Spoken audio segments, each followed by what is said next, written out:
Hi Lawrence, kumusta ka na? Alam mo anak, nung nawala ka, pakiramdam ko, huminto na yung mundo ko. Malayo sa mga pinagdaanan kong pagsubok, na parang ipinanganak ata akong mandirigma.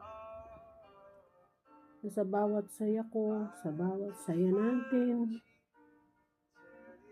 sa bawat tagumpay ko, sa mga pangarap kong buhay para sa inyong magkakapatid, ay may kapalit palang pagsubok. Marami yung walang nakakaalam na napakarami ko ng pinagdaan ng pagsubok sa buhay. Pero dahil nandiyan kayong pamilya ko, ay nakayan.